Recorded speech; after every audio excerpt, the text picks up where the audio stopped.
Hello, welcome to another episode of History in the Dark. I am your host, Darkness the Curse, and before we begin, as always, thank you so much to my generous patrons, my British rail critics, and of course my underwater train finders. You were the reason why this content remains really serious and sad, and I actually want to warn you all about that right now. I know I try to always keep my content fairly friendly, but it's pretty hard in this instance to accomplish that due to the nature of the discussion. But I think this element of history, this particular story, is actually very important when it comes to just everything, just life in general. Like, this is the kind of story that I think everyone kind of needs to hear, but I didn't want to just go into it and be throwing all this stuff at you without letting you know that things get pretty dark pretty quick in this particular tale. Judging from the title, you could probably figure out where this might be going, but you probably don't know exactly where it's going.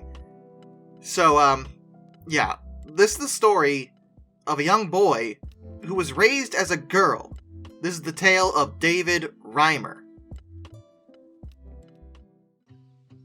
David Reimer was actually born Bruce Peter Reimer on the 22nd of August, 1965, in Winnipeg, Manitoba, Canada. He was actually one of identical twin boys, born to his parents, Jeanette and Ron Reimer.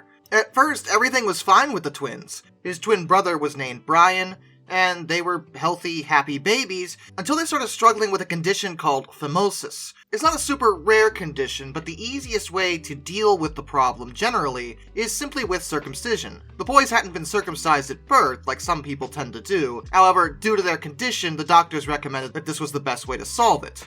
Fair enough. General practitioner Dr. Jean-Marie Huot performed the operation, but she used a really unconventional method, known as electrocauterization, which is exactly what it sounds like, and look, as a guy, I'm just like, no. Most doctors would not recommend this particular technique for performing the procedure, and naturally, it didn't go as planned. David's, then Bruce's, organ was burned beyond surgical repair.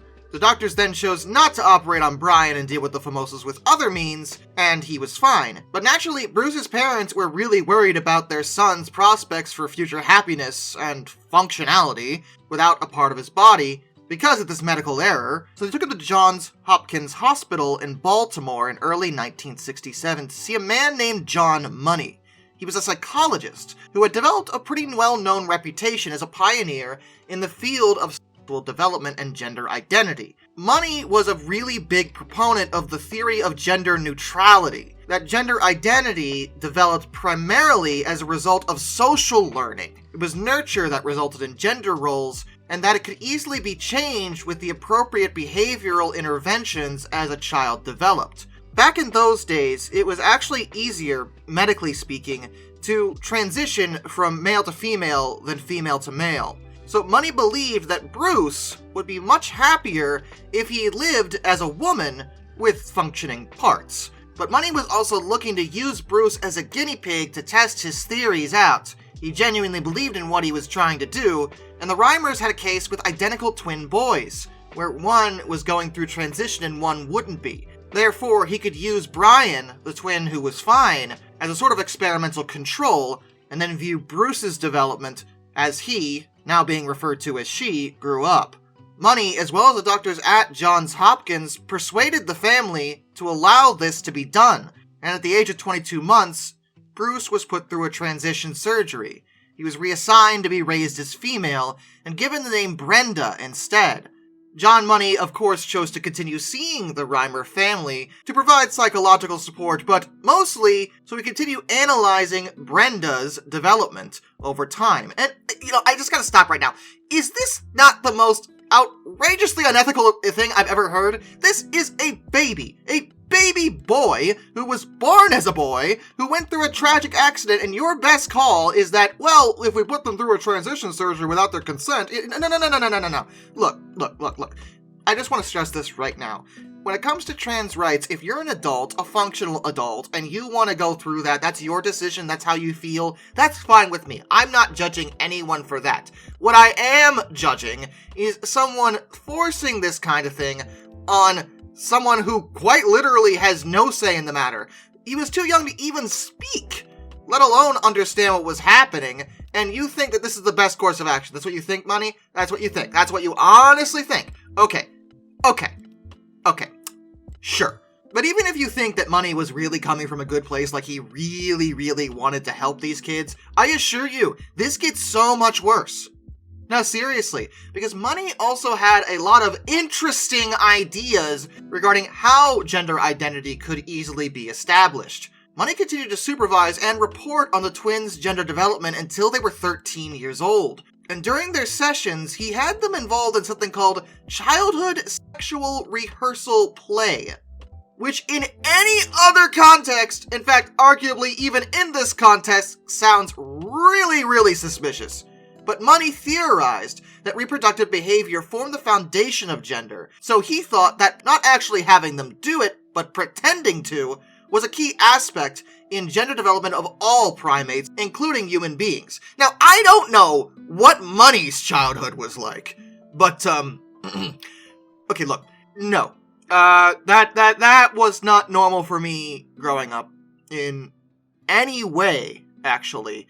And I feel like most people would say that that is not, in fact, the case at all. But Money apparently really thought that that's how things worked. So starting at age 6, according to Brian, the twin who hadn't been transitioned, the pair were forced to carry out sexual acts, with David, then Brenda, playing the female role. This is getting straight into pedophilia range, Money. Not gonna lie. And at one point, he even took a photograph of them doing these activities. Whenever the twins tried to resist doing it because they didn't want to, Money would get angry. Both twins recalled that he was really mild-mannered around their parents, but very short-tempered when alone with them. He would frequently make very angry demands, scaring the children, who were doing all of this out of fear. This is so...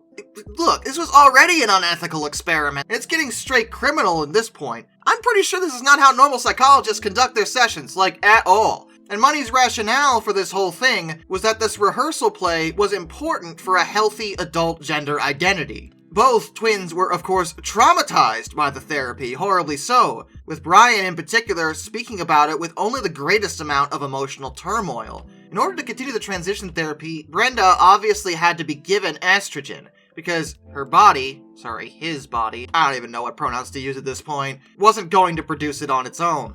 And Money continued to issue reports on the progress, indicating that the therapy was a success, that the child's behavior was so clearly that of an active little girl. He was definitely right. His theory was proven. Definitely. Absolutely. 100%. Would this man lie?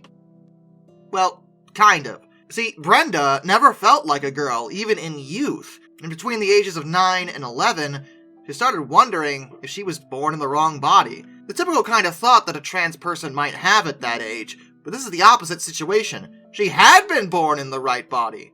She was forced to undergo a transition before she even had any knowledge of such a thing, let alone had the ability to remember it. By the age of 13, Brenda could not deal with the notion of seeing Money ever again, experiencing severe depression. And eventually, on March 14th, 1980, Brenda's parents finally told him the truth about his gender reassignment. He was obviously a bit miffed and upset, and yeah, but in a way, everything started to make sense, since, in his case, he was born in the right body. At the age of 14, he assumed a male gender identity, calling himself David, and he underwent various treatments to reverse the reassignment, as much as medical science could provide anyway.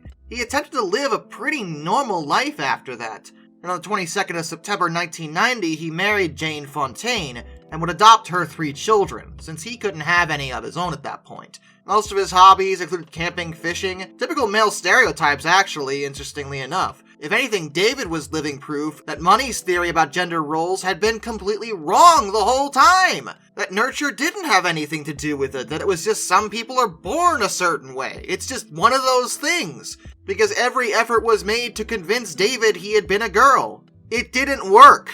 His case received international attention in 1997 when he finally told his story to Milton Diamond, and he persuaded David to allow him to report the outcome in order to dissuade physicians from treating other infants similarly. which I think was a really good idea. People need to know this kind of stuff, that this happened, that this experiment was in fact a failure. Because the most major issue that was going on was that Money, for 30 years after his original report, continued to insist that the reassignment had been a success. It wasn't a success! And because of Money's outright lying, the malleability of gender identity became the dominant viewpoint among physicians and doctors, reassuring them that this was kind of the correct decision in certain instances, when, frankly, based on Money's own experiment, it wasn't. Money, interestingly enough, never spoke publicly about the experiment because that might, give him away. He died on July 7th, 2006 at the age of 84. And as for the twins, well, I'm sad to say that they didn't live long, full lives. The trauma that was inflicted on them by Money during their childhood never really left them. And David's brother Brian died from an overdose of antidepressants on the 1st of July, 2002. Then, just 2 years later, David's wife Jane told him that she wanted to separate for personal reasons. 2 days after that, David drove to a grocery store parking lot with a shotgun and took his own life. He was 38 years old. The legacy and impact of both twins and the experiment shouldn't be understated. No kid should have gone through what either twin suffered, in particular David, who had his identity stripped away from him in an effort to prove a theory that was proven wrong by the experiment itself. Money just acted like he'd been right the whole time, when in fact, he couldn't have been more wrong. It's pretty clear that when it comes to gender identities, it's a heck of a lot more complex than just nurture. If that was the case, David wouldn't have been David. He would have stayed Brenda. But that didn't happen. As far as what we can learn from this, well, I'll leave you guys to argue about that in the comments. As I'm sure, given the politically charged nature of this particular story, the comments are going to be an absolute Christmas nightmare. You're always going to see people that are going to say, well, the David Reimer case could have been successful. I'm living proof. And if you're not going to take my word as gospel, because I have lived through it, who else are you going to listen to? Who else is there? I've lived through it.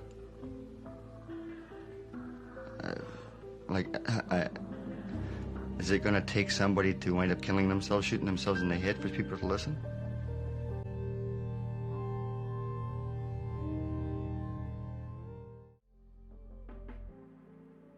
And with that, a special thank you to all my underwater train finders. Some Dude 267, Orange Glass, Royal Hudson 2860, Benjamin Owens, Panzer Kitsune 131-232, Mr. Black Rose, Josh Shots the Metal for Life Guy, Anzac A1, Arthur Roy, DM Tribal Typhoon, Tommy Rossini, Lord Captain Von Thrust III, Joshua Long, Alaric Jaspers, Brian, Jack Carson's Railroad Videos, Major Klutz, Hayden DeGrow, Master of None, Dr. Razor 78, Crystal Morgan, and Ohio Trucker 1.